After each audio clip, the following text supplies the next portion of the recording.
Ond y bwriad yw edrych ar y gweddau a chyd-destun ehangach y cerddi DIY gan Grahame Davies a Beaufort, Blaenau Gwent Mewn Gwyrdd gan Ifor a Glyn.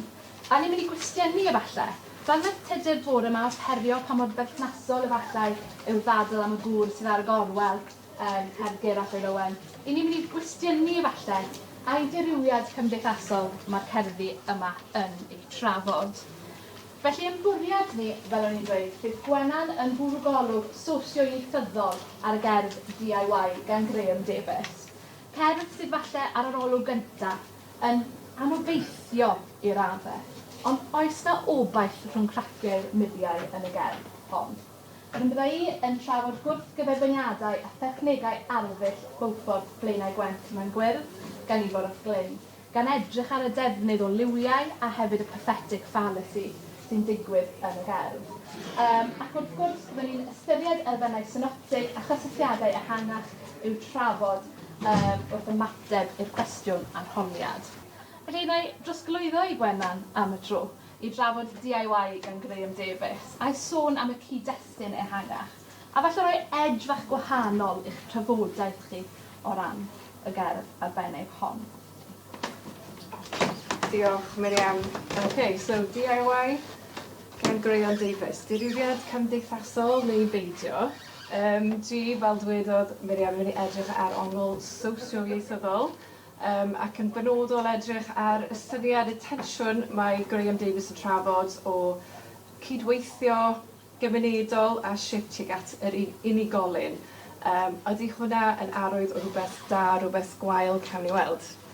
Os ydych chi ddim yn siŵr beth yw sosio-ieithyddiaeth, yma fy maes ymchwili, ac yn y bôn mae'n trafod iaith yn gymdeithas heddiw. Dyn ni'n trafod sut mae iaith yn datblygu, yn newid, agweddau pobl, grwpiau gwahanol. Beth sy'n diddorol iawn yw mae'r sefyllfa iaith yn newid trwy amser, ac mae'n heriol, ond mae hefyd yn gyfroes, achos mae rhaid i fi fod rhywun sy'n edrych ar sosio-ieithyddiaeth a mateb i dylanwadau cymdeithasol, diwylliannol, gwleidyddol. Felly mae rhaid cadw golwg trwy'r amser ar y newyddion, pethau o ran polisi, hefyd pethau pwysig fel data cyfrifiad, a byddai'n dod at hynny yn y man. Hefyd fel sosio-ieithydd, dyn ni'n rhoi pwyslais benodol ar lleisiau unigolion, a mae hwn yn amlwg yn bwynt sy'n cael ei trafod yn y gerdd. Ond falle i ddechrau, dwi jyst eisiau rhoi profil yr unigolyn yma, sef y bardd ei hun, Grahame Davies. Fel person, wrth gwrs, sydd â chefndir, profil penodol a syniadau penodol wrth ysgrifennu'r gerdd. Felly, os nad ydych chi'n gwybod, mae Grahame Davies yn dod o Ogledd Cymru, Goed Poes sydd yn ardal jyst i'r gorllewin, dwi'n meddwl o Wrecsam fel yn Gogledd Dwyrain Cymru. Dwi wedi cyfri bod y tua 57 o. Ond dwi'n meddwl bod hwnna'n bwysig i roi cyd-destun, pwy yw e. Mae hefyd y ffaith bod e'n byw nawr rhwng Powys a Llundain. Mae rhywun sydd yn amlwg wedi dod o Gymru, wedi cael ei bagwraeth yng Ngogledd Cymru, ond eisoes wedi mynd tu hwnt ac nawr yn gwneud lot o pethau cyffroes tu hwnt i Gymru. Wrth gwrs, mae'r gerdd hon yn hun wedi cael ei gyhoeddi rhai blynyddoedd yn ôl yn 1997, yn credu o rhan o casgliad o gerddi eraill. Felly mae gyd o'r pwyntiau hyn i fi yn bwysig wrth meddwl i ba raddau mae geiriau Grahame Davies yn arwydd o cawl i ni, i gymdeithas Cymru ac i'r heddiw. Felly dwi wedi sôn yn barod bod rhywun sydd yn sosio-ieithydd, mae casglu data yn bwysig, a mae trafod data a trafod enghraifft faint o siaradwyr sydd i gael yng Nghymru, agweddau pobl at y Gymraeg yn holl bwysig. Dwi'n siŵr bod chi'n ymwybodol am data newydd y cyfrifiad 2021 yn benodol o ran y Gymraeg ac yn amlwg yn anffodus iawn mae tymed bach o cwymp wedi bod o ran nifer sydd yn siarad Cymraeg. Dych chi'n gallu gweld, wrth gwrs, lle mae'r nifer o siaradwyr mwyaf yng Nghymru, a fel ydych chi'n gweld yn Wrecsam, lle mae'r cerdd wedi cael ei lleoli, mae y canran isa o ran sir o bobl sydd yn siarad Cymraeg. Felly, Mae'n debyg bod Grahame Davies yn adlewyrchu, wrth gwrs, at diriwiad cymdeithasol, ond hefyd i raddau diriwiad y Gymraeg fel iaith gymdeithasol hefyd. Gallwn ni edrych ymhellach wedyn ni ar data cyfrifiad Wrecsam, ac o rhain y cyfrifiad diwetha o 1991, ac ydych chi'n gallu gweld mae gostyngiad wedi bod yn raddol. A mae hynny yn adlewyrchiad cyffredinol ar draws Gymru. Mi oedd yna codiad tyfa bach yn 2001. Un o'r cwestiynau sydd gyda fi fel rhywun sydd yn edrych ar sut mae pobl yn siarad, faint o bobl sy'n siarad yw, i ba raddau mae data yn adlewyrchu agweddau pobl. Odi e'n gwbl dibynadwy, ac falle beth dwi'n gwneud wrth gwrs fy ngwaith yw dwi'n ymwneud â phobl, dwi'n casglu data wrth cyfweld â phobl, cynnal grwpiau ffocws, a ffindio mas beth sydd tu hwnt i'r ystadegau hyn. Wrth i chi edrych yn fwy fanwl ar data Wrecsam, ydych chi'n gweld, wrth gwrs, mae niferoedd o pobl ifanc sydd yn siarad Cymraeg yn codi, a mae hynny'n gyffredinol dros Gymru i gyd. Yn anffodus, a beth sydd wedi bod yn destun pryder yn yr cyfrifiad diwetha, yw bod hynny'n tueddu cwmpo yn ei weddol gynnar ar ôl tua 5-6 mlynedd oed. Pam bod hynny'n digwydd? Odi yn ddibynadwy, oes na resymau oedd Covid yn chwarae rôl yn hynny. Mae'r rai o'r cwestiynau dyn ni wrthi yn trio darganfod, a does dim atebion pendant gyda ni.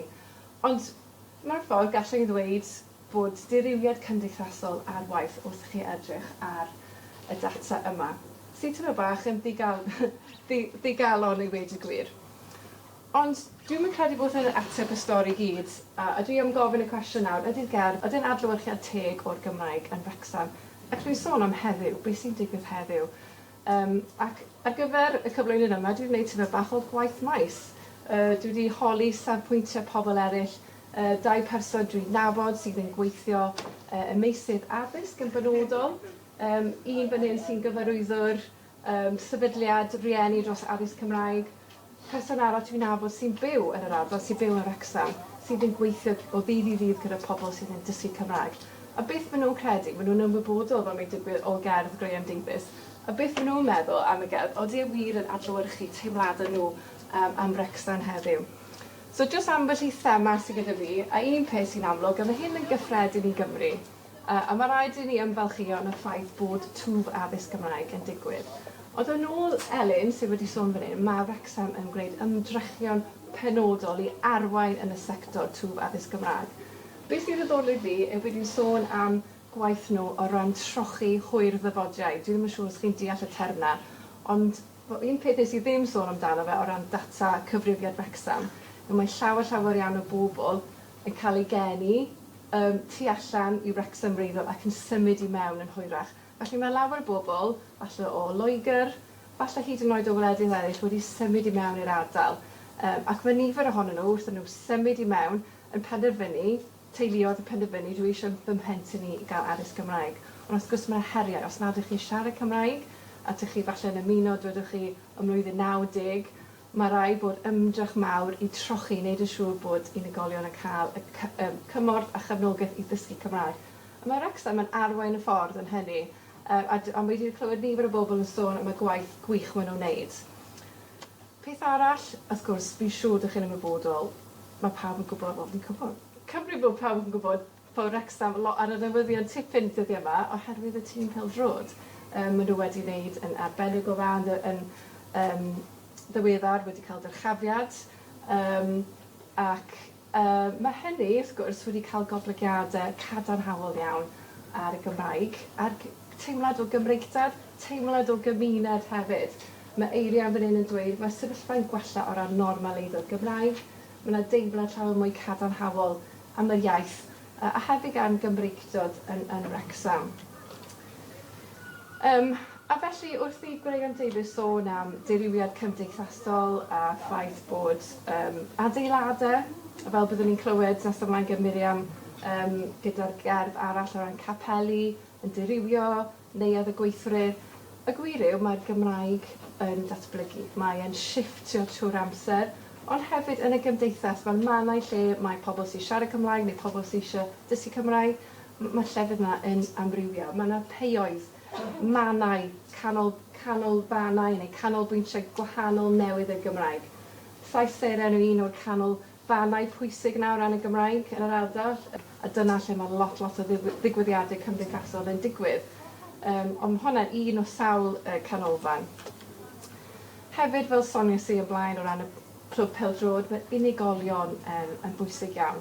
Ac i fi, dwi'n credu mae llais yr unigolion a dylanwad yr unigolion yn holl bwysig. Dwi'n gwybod mae Grahame Davies yn sôn am bod yr unigol yn golygu falle bod yn hunanol, ond y gwir yw, mae unigolion yn gallu creu gwahaniaeth mawr. Falle cwestiwn sydd gyda fi yw DIY. Ydy hwnna yn rhywbeth negyddol o reidrwydd? DIY Cymraeg, mae hyd yn oed llyfr gyda ni, DIY Welsh.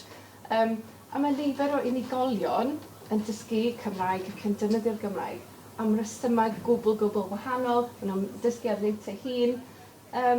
Ac efallai dyn nhw ddim yn dod o'r un lle, o'r un man, ond mae gyda nhw syniadau gwahanol sut beth mae'r Cymraeg yn meddwl iddyn nhw. Ac unigolion yw rhain sydd falle wedi do it yourself, maen nhw wedi gwneud eu hunain. A pwynt arall o'n i eisiau pwysleisio yw bod peiodd y Gymraeg, felly mannau lle siaredu'r Gymraeg, yn bwysig yn sicr. Mae'n dda gwybod bod yna lle mae pobl yn siarad Gymraeg. Mae ysgolion yn llefydd pwysig, yn llefydd cymunedol i'r Gymraeg, maen nhw'n holl bwysig. Ond mae rhaid cofio bod y Gymraeg yn datblygu, mae'n newid. Dyn ni gweithio, mae siaradwyr Cymraeg yn cymdeithasu heddiw ar ffyrdd rwydweithiau, a mae rhai o nhw efallai ddim yn weladwy. Mae'n gallu bod rhywweithiau cymdeithasol sy'n gysylltiedig â grwpiau gwahanol trwy WhatsApp, trwy Facebook, ond maen nhw dal yn bwysig iawn. Felly, mae cerddi Davies falle ddim yn ymateb i'r sefyllfa cymdeithasol sydd ohoni nawr yn Wrecsam, ac wrth gwrs dwi'n credu bod hwnna'n wir am Gymru i gyd. Felly dyma barn critigol fi o rhywun sy'n dod o faes sosio-ieithyddiaeth. Yr un pwynt ola ni eisiau gorffen gyda, dyma fy maes ymchwili, yw aml ddiwylliannau, pobl sydd wedi dod o tu hwnt i Brydain, a sydd wedi ymsefydlu yng Nghymru, sydd yn siarad ieithoedd gwahanol a chefndiroedd gwahanol. Maen nhw hefyd a ysu i teimlo'n gatrefol yng Nghymru, a maen nhw'n edrych am gyfleoedd i gyfrannu. Ac fel ydych chi'n gweld hyn, mae yna digwyddiadau yn digwydd yn Wrecsam, lle maen nhw'n trio croesawu cymunedau aml-ddiwylliannol, ac wrth gwrs yn rhoi gwersi Cymraeg iddyn nhw. Felly i fi dyma'r dyfodol Wrecsam, a dyma yw dyfodol Cymru. Felly dwi'n gwir obeithiol, ac wy'n deall bod data cyfrifiad yn destun pryder, ond mae yna lot o pethau cadarnhaol ar y gweill, ac dwi'n optimist am hynny. Diolch yn fawr. Mae'n ddiddorol hefyd gweld y gerdd DIY yn gorffen gyda a gwe cydfyw yn gwahanu, mae pob dim yn DIY. Ond wrth gwrs mae'r elfen yna o ail-adeiladu hefyd. A chofiwch nad pethau sy'n byw yn statig yw cerddi. Maen nhw'n bethau a darlleniad newydd a ffordd newydd o ddarllen nhw o hyd ac o hyd ac o hyd. Bydd gyda chi brofiadau sy'n bwydo y ffordd sydd y ffordd i chi'n ymateb i'r cerddi yma. A'i neges nhw wrth y blynyddoedd fynd yn ei blaenau. Ond Beaufort Blaenau Gwent Mewn Gwyrdd gan Ifor a Glyn yw fy ffocws i. Ond i gyflwyno Ifor a Glyn yn fras, mae'n siŵr bod chi'n gwybod hyn yn barod, ond ganwyd y bardd yn 1961, a fe'i anwyd i deulu Cymraeg yn Llundain.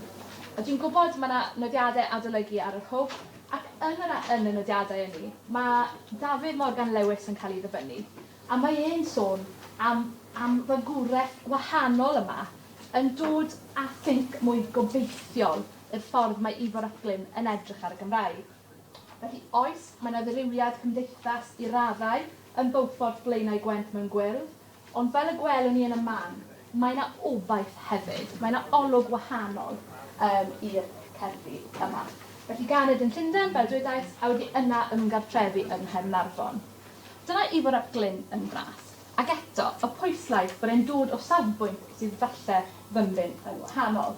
A fe fellodd goron ei Steddfod 2013, a rhywun arall o ddeiffug enw. A dyma pwt o'r feirniadaeth gan Ceri Wyn Jones. Mae'r casgliad am sylw yn syllu ar ganlyniadau cyfrifiad 2011 ar sgrin ei gyfrifiadur, ac mae ei lygaid yn brifo wrth iddo weld y rhifau. Ond nid cerddi ddoe ydynt, na chwaith cerddi trwm i gyd, oherwydd mae gwreidioldeb dweud dychan a hiwmor rhywun arall yn cydbwyso'r digalondydd. Felly fel dangosodd Gwennan, roedd yna gwymp yn y nifer o siaradwyr Cymraeg, ac mae'r ysfa yma falle i drafod hyn falle nid fel problem, ond fel mater o ffaith falle, ond mater o rhywbeth gallid ei newid yn nodweddu gwaith Ifor ac Glyn yn gyfan gwbl. Felly gyhoeddwyd Beaufort, Blaenau Gwent Mewn Gwyrdd. Yn y gyfrol Cerddi Math yr Underground, a gyhoeddwyd gan wasg y Carreg Gwalch yn 2001. A roedd y sylwadau cynt gan Dafydd Morgan Lewis yn adolygu y gyfrol hon. Ac yn y gyfrol, mae lliwiau, lleoliadau, llwybrau a llinellau i gyd yn rhan bwysig o holl gerddi y gyfrol. A dyma wrth gwrs y capel Carmel, sy'n ffocws i'r gerdd benodol hon. Wrth gwrs fel Wrecsam yn y gerdd DIY, mae Blaenau Gwent efallai yn le nad yw'r Gymraeg falle yn cael ei weld yn gryf yn draddodiadol. Dwi ddim yn ardal yn y fro Gymraeg tua'r gorllewin, y fro Gymraeg sy'n aml yn cael ei delfrydu gan feirdd a llenorion. Ond fe welwch chi bod capel yn ffocws, nid yn unig yn Beaufort Blaenau Gwent Mewn Gwyrdd, ond hefyd yn DIY, yn un o'r peoedd fel sonio Gwennan, traddodiadol yna o bosib, lle roedd y Gymraeg ar berffynnu. Ond wrth gwrs, fe welwn ni dwy gapel sydd wedi cau, a mae hwn yn symbol pwysig yn y ddwy gerdd. Ond tra bod Beaufort Blaenau Gwent Mewn Gwyrdd yn canolbwyntio ar un capel ac un capel penodol mewn lleoliad penodol, dyw'r DIY ddim yn enwi Wrecsam wrth gwrs, ein bod yn gallu tybio'n gryf mae dyna lleoliad y gerdd. Mae yna neuadd capel a chlwb wedi cau, felly mae yna restr helaethach o'r peoedd yma. Ond wrth gwrs, a ddewn ni nôl at hynny, mae'r syniad yma o bethau newid, o yna obaith newydd, yn enwedig yn y cyd-destun sydd gyda ni heddiw. Felly, mae'r gwrthgyferbyniadau rhwng ddoe a heddiw, a'r gwrthgyferbyniadau falle sy'n dod ar draws ychydig yn ddryslyd o'i rhestru nhw fan hyn yn y gerdd Beaufort Blaenau Gwent Mewn Gwyrdd. Fe welwch chi boddi mae y beddau. Mae'r ferfenw boddi yn disgrifio'r ffordd mae'r tyfiant yn y fynwent capel Carmel yn y gerdd. Yn llythrenol dan drwch o blanhigion. Ond eto, bod nhw'n boddi yn wreiddiol, a nes ymlaen maen nhw'n nofio, sy'n wrthgyferbyniad eto yn y defnydd o dderfenwau. Bron mae fel bardd ddim cweit yn siŵr os ydw e'n obeithiol neu'n anobeithio. Felly sy'n nofio fel circs o cocs bach ar gerrynt y gwyrdd ni. Ond eto, mae dyn ni'r cerrig llonydd hefyd. A mae'r ddelwedd o gerrig llonydd yn rhyw argraff o bethau sydd ddim yn symud. Bod na ddim digwydd, bod na ddim datblygu yr hyn sy'n digwydd yn y gerdd. Ac wrth gwrs, wedyn, a chwifio'n fyw mae meini'r meirw. Mae'r syniad yma eto o bod y gorffennol a hanes dal yn bwysig heddiw ac yn dal yn ddylanwadol heddiw. Ond wrth gwrs, fe welwn ni'r gwrthgyferbyniad eto rhwng y capel, yr adeilad ar y sgrin cynt, a'r vestry tua'r cefn, yr ystafell yna lle byddai pobl yn y gymuned yn cwrdd, fel arfer i gael te wedi'r gwasanaeth capel. Ond tu ôl i'r penglog, felly'r sgyl, y peth gwag yma, tu ôl i'r penglog llwth o gapel, mae vestry'r cefn dal ar waith.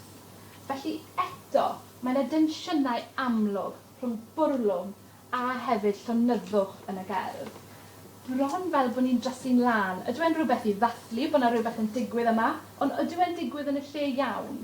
A chofiwch, mae lleoliad yn bwysig yn y gerdd hon. Mae mor bwysig, mae'n rhan o'r teitl. A fe welwch chi yn enwedig, y gwrthgyferbyniad yna rhwng y meirw sy'n cynrychioli'r gorffennol, sy'n cynrychioli hanes, y bobl sydd wedi adeiladu yr hyn sydd yn y gerdd nawr, a wedyn y plant sy'n cynrychioli'r presennol a'r dyfodol ar ddiwedd neu'n penillion clo y gerdd. Felly o feddwl am hanes yn beth byw yn ein byd ni heddiw, mae'r syniad o bersonoli yn bwysig iawn yma. Dim pethau llonydd, dim eitemau gwrthrychau, object. yw'r capel a'r beddau. Ond mae'r syniad bod nhw'n gwneud pethau fel chwifio yn fyw, a maen nhw'n rhythu, felly'n syllu, rhythu drostyn mae ffenestri carmel. A mae'n ddiddorol eto gweld y llun o'r capel. A dwi'n yn gwybod amdano chi, ond dwi'n gweld y llygaid yna bron yn syllu, y ffenestri cul yna yn rhythu ar yr hyn sydd yn y fynwent. Ond mae'r syniad o pathetic fallacy sy'n bwysig yn y gerdd hefyd. A'n ddelwedd graidd yw defnyddio'r tywydd i symboleiddio falle teimladau'r bardd neu'r newid byd sydd ar ddod. Felly daw'r storom i'n hysgwyd o'n sentimentaleiddio. Os ydych chi'n sentimentaleiddio, chi yna'n meddwl, fi'n gweld eisiau hwn, dwi angen hyn, mae yna rhywbeth ar goll. Ond eto, mae yna le edrych ar be maen nhw'n alw'n here and now, ar y presennol sydd yn cael ei ddarlunio yn y gerdd hefyd. Bod yna le bod y storm yn deffro y byd o'r newydd. A dwi'n gwybod amdano chi, ond mae'r ymadrodd y llynyddwch ar ôl y storm. Bod yna syniad bod y storm yn clirio'r aer. Bod yna obaith newydd ar droed. Ac eto, wrth gwrs, wrth ddisgrifio'r plant, a dwi'n gwybod os ydych chi frodyr yn chwiorydd iau, neu cefndryd, neu pobl chi'n adnabod y plant bachan, chi'n gallu dychmygu'r chaos, maen nhw fel hurricanes weithiau. A mae'r syniad yma maen nhw'n chwythu Coxes a Wellingtons, a wedyn maen nhw'n gawod o liw, rhwng meini a meirw. Felly eto, maen nhw'n dod fel glaw, a ddewn ni yn ôl at y gwyrdd ni, a gweld beth sy'n digwydd ar ôl glaw mewn ffordd. Ac mae'n bwrw'n gynt ac yn gynt, a mae rhywbeth cyffroes am tempo hynny, yr ailadrodd yn gynt ac yn gynt. A'i traed bach yn dyrannau. Ac wrth gwrs mae'n disgrifio sŵn i traed nhw yna, fel chi'n gallu dychmygu. Ond mae'r syniad yna hefyd bod nhw'n rhoi fflach o rhywbeth newydd, fel mell yn y llwydwyll. Felly maen nhw'n tarfu ar y meirw, maen nhw'n tarfu ar y llwydni, ac yn cynnig symbol clir o obaith yn y gerdd hon. Felly, arwyddocad y lliwiau. Eto, fel y lleoliad, mae'r lliw gwyrdd yn cael lle pwysig yn teitl y gerdd hon. Gwelwch chi mewn gwyrdd, a'r tonau emrallt, felly emerald tides. Ond yma mae'r Gymraeg yn llwyd. Felly mae yna densiwn bron rhwng y lliwiau yma. Ond ar geryn y gwyrdd ni, ac yn gawod o liw, am fel mell yn y llwydwyll, ac mae'r iaith yn wyrdd fel y fynwent hir. Felly mae'r syniad o wyrdd, a dyma holi chi yn gyflym iawn iawn. Beth sydd yn eich meddwl chi wrth feddwl am y lliw gwyrdd? Mae'n liw gwanwynol, mae'n liw sydd falle ar ddechrau'r Gwanwyn, bod pethau'n cael ei ail-eni, bod yna ail-enedigeth, bod blodau'n blaguro, bod yna obaith. Felly, bod y fynwent yma bron yn anghof, mae'r planhigion sy'n tyfu eto yn symbol o obaith yn y gerdd hon. Felly eto, mae'r her o ddirywiad cymdeithasol. Mae'n gwirionedd mae Ifor ac Glyn yn herio hyn, ac yn dangos y safbwynt wahanol sydd gyda fe wrth edrych yn obeithiol ar sefyllfa'r iaith Gymraeg, fel rhywun wrth gwrs a fagwyd yn siaradwr Cymraeg rhugl mewn dinas fel Llundain. Felly gofyn am gyflym, sydd gwyrdd yn symbol o natur, beth am llwyd? Felly bod llwyd efallai yn liw diflas. Ond mae llwyd falle yn arwydd o rhywbeth diflas, rhywbeth di-fywyd. Meddyliwch am lwyd ymarferol y beddau yn y fynwent, a cerrig y capel falle yn dechrau dadfeilio. Ond mae'n liw eitha anobeithiol diobaith. Ond mae'r gwyrdd eto yn wrthgyferbyniad i y llwydni yma. A chi bron yn gweld y fflachiau o wyrdd drwy gydol y gerdd hefyd. Ond wrth gwrs, nid Beaufort Blaenau Gwent Mewn Gwyrdd yw'r unig gerdd a lliwiau, ac yn cyfeirio yn fras at y cerddi eraill, bod DIY gan Grahame Davies ddim yn sôn yn benodol am wyrddni na lliw penodol. Mae chwyn yn tyfu yn rhaciau ei chrandrwydd. Felly ar yr olw gyda ac ar yr arwyneb, dyma chi ddelwedd, mae chwyn yn rhywbeth negyddol weithiau. Ond eto, mae chwyn yn arwydd o rhywbeth yn tyfu, o fywyd o ryw fath o leia. So gellid, fel oedd Gwennan yn sôn, edrych ar gyd-destun ehangach DIY. a'r syniad yna eto o dorchu llewis sydd yn oed ac adeiladu rhywbeth ar liwt eich hunain. Felly o ran dirywiad cymdeithas, mae yna fath cwestiwn eitha mawr. Dirywiad pa gymdeithas ac ai dirywiad eich cymdeithas chi heddiw? A fe welwn ni yn meirwon gan Gwennall. Nawr coch yw lliw Gwennall. A fe welwch chi yn chwydu ei hysgyfaint i foced yn fudur goch wrth sôn am y gweithwyr diwydiannol yn ei ardal. Wrth gwrs, mae'n llythrenol yn sôn am beswch gwaed, sy'n ddarlun ddigon i beri sioc i chi ar yr olwg gyntaf yn sicr. Ond mae'r coch yna yn arwydd o berygl, neu'n arwydd o angerdd penodol, ond hefyd o bosib, fel y welwn ni fan hyn, golectau gwrthryfel coch a litaniau trais. Mae coch yn liw o sosialwyr, a os ych chi'n ymwybodol o gefndir gwleidyddol Gwennall fel bardd, mae'n sosialydd sy'n edrych ar gymuned well am fywyd gwell a pecach yw y gymuned. Felly mae'r syniad o liw yn sicr yn rhywbeth hawdd i'w gofio, yn dechneg arddull werth i drafod, ac yn rhywbeth sy'n bron yn tynnu'r cerddi ynghyd i gyd at ei gilydd. Nawr, dwi'n mynd i gloi yn gyflym os dwi'n ymwybodol bod amser yn mynd yn ei flaen. Roedd gyda ti sylw am Blaenau Gwent yn doedd, os dwi'n cofio'n iawn, achos eto, dyma ardal sydd efallai ddim yn cael ei ystyried yn rhan o'r fro Gymraeg draddodiadol. Fi'n credu ar yr olwg cyntaf, ydych chi'n gallu meddwl bod pethau'n eitha llwm yn yr ardal. Mae'r ardal hefyd yn un o'r ardal mwyaf difreintiedig yng Nghymru. Ond yn sicr wrth chi edrych ar sefyllfa addysg Gymraeg ac yn dilyn sgwrsiau fi, mae yna lot o bethau obeithiol yn digwydd. Mae yna ysgolion newydd Cymraeg. Mae yna newyddion newydd o'r allan o'n ysgol Gymraeg Trediga, mae safle newydd gyda nhw. A mae yna ymdrech penodol yn y gymuned mwyn hyrwyddo'r Gymraeg. A fi'n credu mae lot o bethau ymfylchio ynddo fe. Felly, fi'n credu mae'n neges gadarnhaol. Yn amlwg, mae yna lot o pethau, mae yna lot o heriau amlwg gyda ni i ddelio fe, ond dwi'n credu mae pobl wir eisiau gweithio gyda'i gilydd i adfywio'r Gymraeg yn yr ardaloedd penodol nhw. Na, yn sicr. A gobeithio bod hwn yn ddarlun sy'n rhoi chydig o liw i'r ddwy gerdd benodol yma. A chofiwch bod y meirwon hefyd yn sôn am falle cymuned a chymdeithas. A falle cofio nôl at ffordd benodol o fyw. A cwestiwn mawr yw a yw pethau wedi newid. A mae ddiddorol falle bod e'n thema bron gyda pob un ohonyn ni holi os oes unrhyw beth yn newid. Ac os oes na newid, sut mae'r cerddi yma yn dal i fod yn berthnasol heddiw. Ac yn ogystal â'r sosio-ieithyddiaeth ac o blas falle ar beth un o'n rhai o'n fydywlau ni yma yn Abertawe.